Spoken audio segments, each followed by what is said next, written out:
My name is Nick Stevens. I go to JTech, and I'm going to show you all about this Chevrolet S10 and how it works. Alright, so here we are at the front of the S10. We've got the cooling system in here, the radiator, and we've got the belt-driven cooling fan here. We've got the engine. The steering components are down here. The steering box, parallel setup. Means it's got a pit and an arm.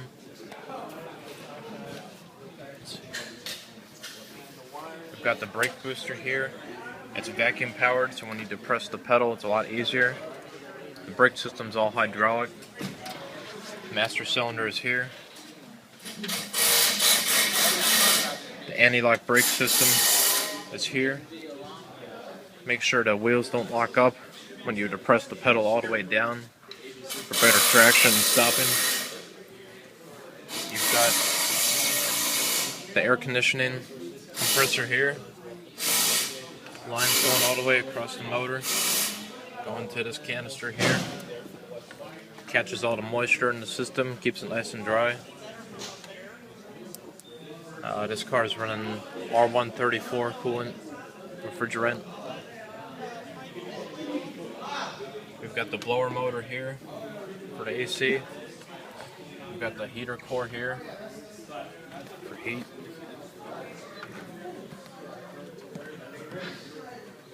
The battery here. We've got the windshield washer fluid here. Your wiper motor and the pump in there. Some relays for ignition control. Throttle body injection on the motor.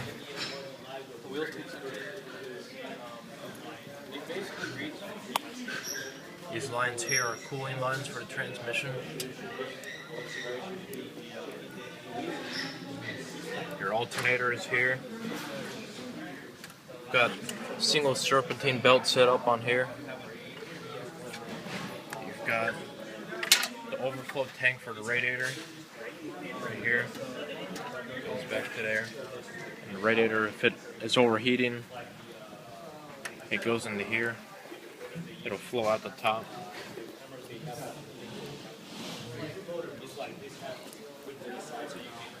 You've got your vacuum ball here. Holds vacuum when the motor is at too high of an RPM. Because in order for the AC system to work, you need a little bit of vacuum, but as RPM increases, vacuum decreases. So you need something to hold that pressure. That's this.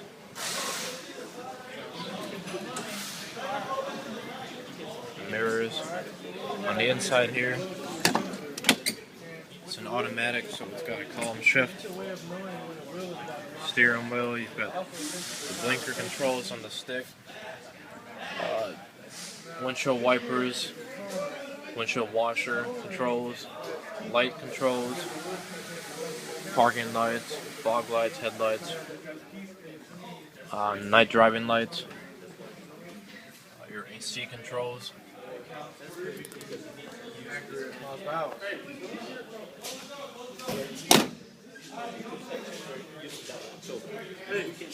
I'm going to show you a different motor and some different suspension and steering and braking systems so we can see it better, because you can't really see much right now. Okay, so I'm going to show you this engine here. I think it's an LS series for GM. It's got a throttle body on top. So you've got throttle body here, actually it's here, and then it's distributed underneath here to the cylinders. It's got injectors that spray fuel into the cylinders, and then the air is mixed in with it. And then you've got the spark plugs. These are your injectors here. You've got the cylinder head going all the way down here to the block. You got the exhaust manifold. See the alternator, power steering pump here. You've got a fuel pump down there. It'll usually be somewhere in the middle of the vehicle, underneath. You got the radiator here. You can see it clearly. It's got all these fins and here, and inside the fins it's got tubes. It comes when the motor's running hot. It goes from here, from the top, works its way down, goes to the bottom and cools off. It's ran through the motor to keep it from overheating.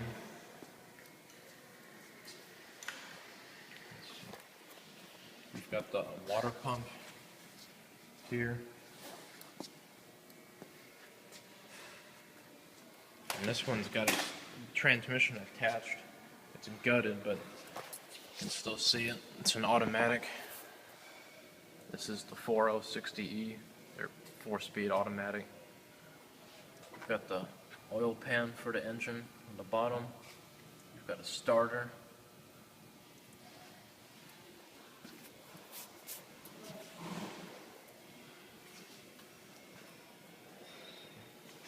And this transmission is shifted electronically, so it's got an electric shifter on it.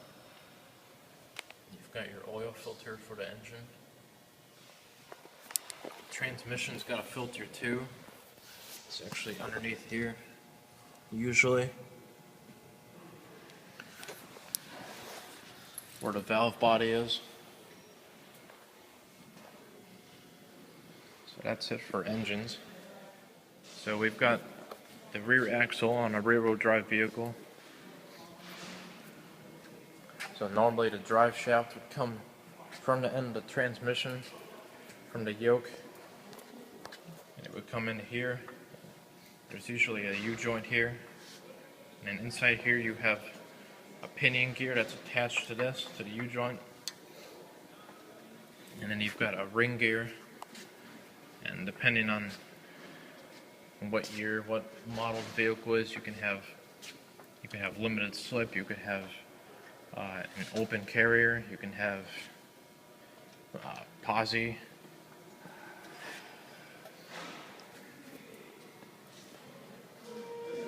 This is the steering on a rack and pinion setup. It's different than the one that's on the S10 I was showing you earlier.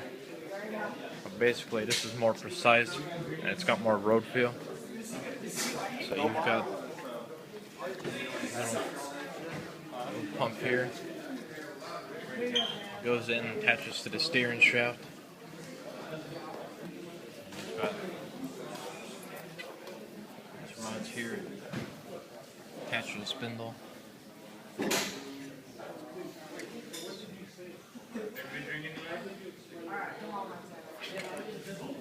And you've got your upper control arm, lower control arm. You've got the ball joints, top and bottom. They're usually greased. Keeps it from binding. And on this unit, this is probably for an all-wheel drive unit. This is on the rear. You've got CV joints here. And there. This has got drum brakes on it. So the drum brake setup is like this. It's got shoes that expand and hit the inside of this cover and slow the vehicle down. Got shocks.